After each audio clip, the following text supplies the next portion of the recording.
అవునా? నీ తాత ముత్తాతల కాలం నుంచి ఉన్న స్వయంభూలింగాన్ని తీసేసి మహాపరాధం చేశావు.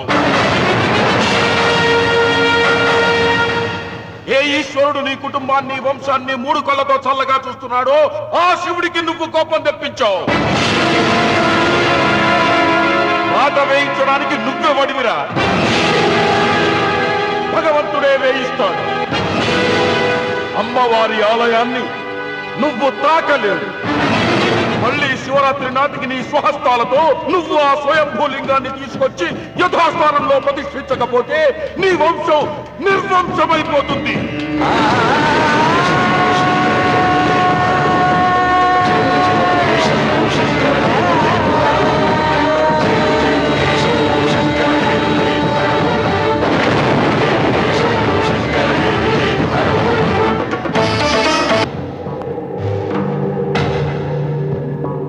శివలింగాన్ని మీకు చెరులో మారేశాడు. ఇంకా గుడి మీద కూడా వస్తాడు.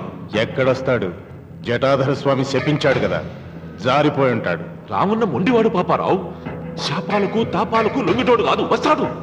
అతను వచ్చే లోపే పొలం ఆక్రమించుకోకుండా దేవళం కూలగొట్టకుండా ఏదో ఆలోచించాలా.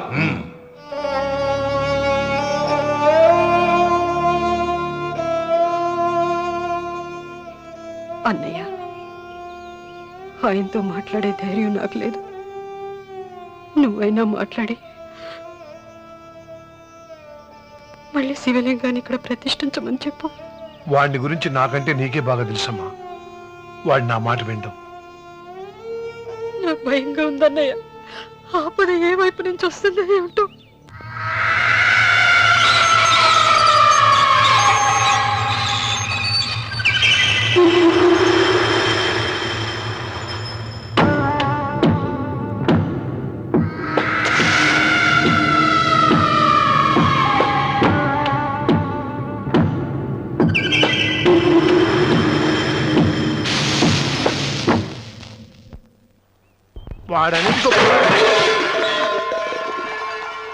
అరే ఏమిటై పని?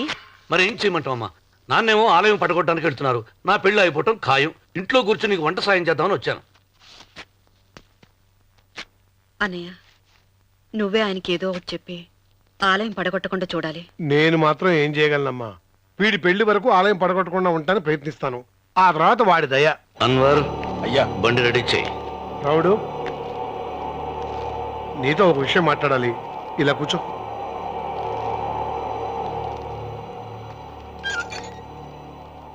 ఆలయం విషయంలో నీ పంత మానుకోవా? నిన్న జరిగింది మరచిపోను. నేడు జరగాల్సింది వాయిదా వేయను.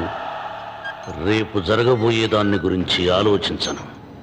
ఆలయాన్ని ఈ రోజే పడగొట్టిస్తాను. నీకు కావాల్సింది పొలం కదా, ఆలయం జోలికి ఎందుకు వెళ్ళటం? ఆ పొలం నాకు దక్కకుండా అడ్డుపడింది అమ్మవారి ఆలయమేగా. ఆలయాన్ని పడగొడితే ఆ పొలం నీదవుతుందా? అవుతుంది. ఆ సాంబశివరావు పొలాన్ని రాసింది ఆలయానికేగా. ముందు ఆలయాన్ని పడగొట్టించి ఆలయమే లేదు కాబట్టి ఇక పొలం ఎందుకని ప్రశ్నించి అప్పుడు నా స్వాధీనం చేసుకుంటాను. కొడుకు పెళ్లికి తాంబూలాలు పుచ్చుకున్నావురా. 3 ముళ్ళు వేయించకుండా ఆలయం పడగొట్టాలని బయలుదేరుతున్నావు. ఇది ఏమన్నా ధర్మంగా ఉందా?